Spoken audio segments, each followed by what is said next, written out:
Assalamualaikum warahmatullahi wabarakatuh. Perkenalkan, nama saya Imam Tajusuki. Saya sering dipanggil namanya. Saya ini orangnya cuek ya, sangat cuek. Meskipun saya dipanggil presiden, saya tetap gak mau. Meskipun dipaksa gak mau. Karena apa? Bukan saya anti pemerintah, bukan kowut saya, bukan anti pemerintah. Kenapa? Karena presiden bukan nama saya. Ya gak mau lah saya dipanggil presiden kalau bukan namanya. Nama saya Imam.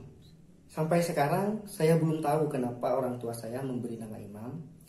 Tapi antum-antum harap tenang. Harap tenang. Karena apa? Karena saya ini imam kecil loh, bukan imam besar.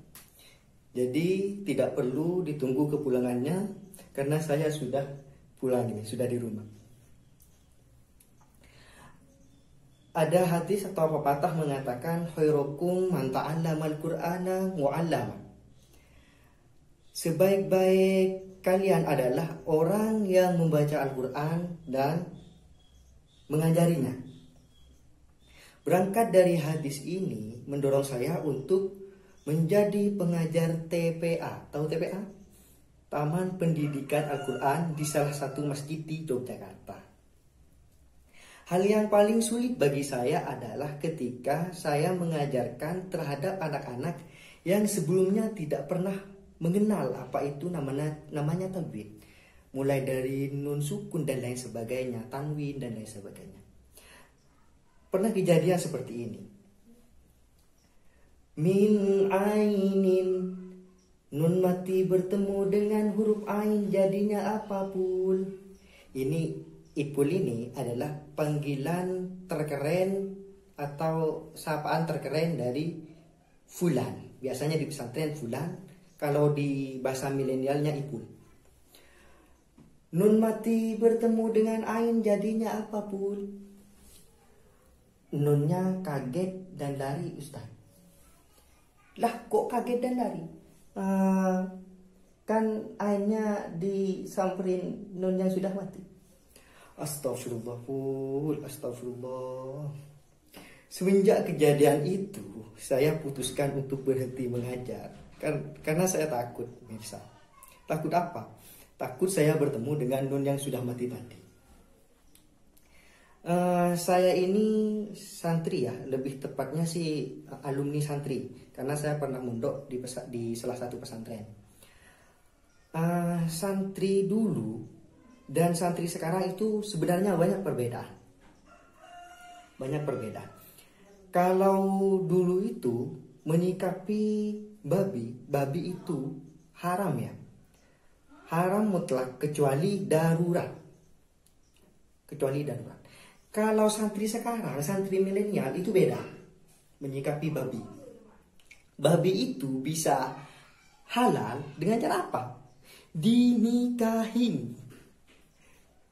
Kenapa dinikahin? Karena dinikahin itu bahasa milenialnya adalah dihalalin. Jadi babi yang dinikahin akan menjadi halal. Yang asalnya babi menjadi baby atau bebek. Ini ngawur ini. Dulu di pesantren saya diajarkan bahwasanya sedekah itu akan dikembalikan atau diganti dengan 10 kali lipat. Ternyata ini benar teman-teman. Sedekah itu akan diganti 10 kali lipat. Dengan ada makalah ini, maka saya bersemangat untuk bersedekah. Saya rajin bersedekah. Setiap Jumatan, setiap sholat Jumat, itu kan ada kotak amal ya di masjidnya. Itu setiap kotak amal lewat di depan saya senyumin aja. Kenapa? Karena senyum adalah sedekah. Maka dengan senyum saya sudah bersedekah. Tapi ini terbukti ternyata sedekah itu memang diganti 10 kali lipat. Setelah saya sedekah dengan senyuman, di samping saya juga berbaris 10 orang juga senyum. Ketika kotak amal lewat, senyum. Itu diganti berarti 10 kali lipat senyuman saya.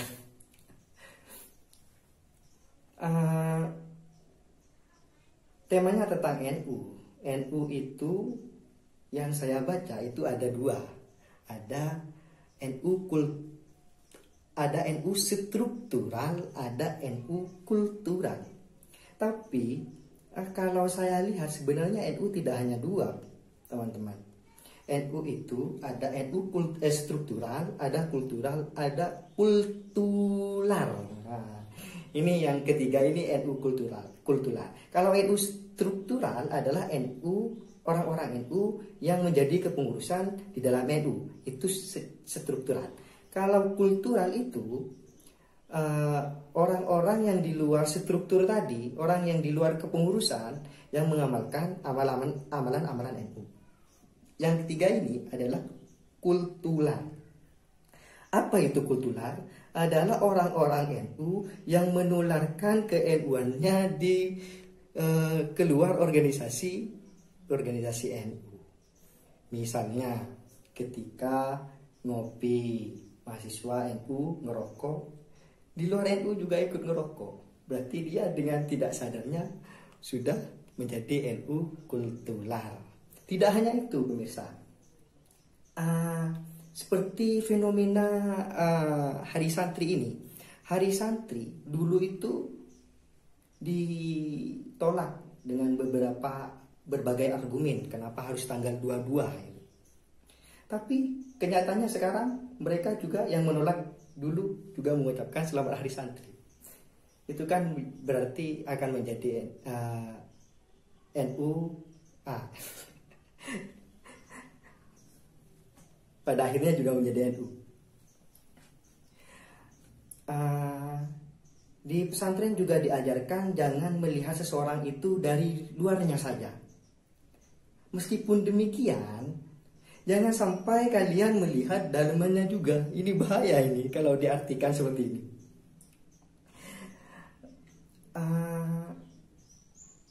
NU dan saya itu sebenarnya banyak persamaan. Yang pertama, persamaannya apa?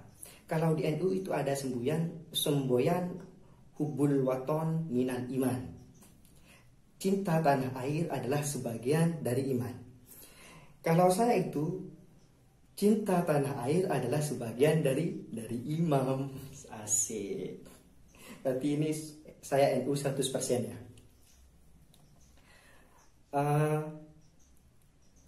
Sekarang itu banyak orang melihat seseorang itu dari materinya, artinya matre. Misalnya Anda melamar seseorang, pasti ditanyain tentang materinya, mobilnya, pekerjaannya, penghasilnya, dan lain sebagainya. Itu adalah materi. Matre istilahnya. Matre secara sadar sebenarnya. Tapi ada matre yang secara tidak sadar. Contohnya adalah ini juri-juri ini menilai peserta, khususnya saya, menilai dari materinya. Ya, berarti juri-juri ini matre, antum matre. Berarti kalau nanti saya nggak juara gara-gara hanya materinya nggak lucu, berarti juri-juri ini benar-benar matre. Terima kasih. Assalamualaikum warahmatullahi wabarakatuh.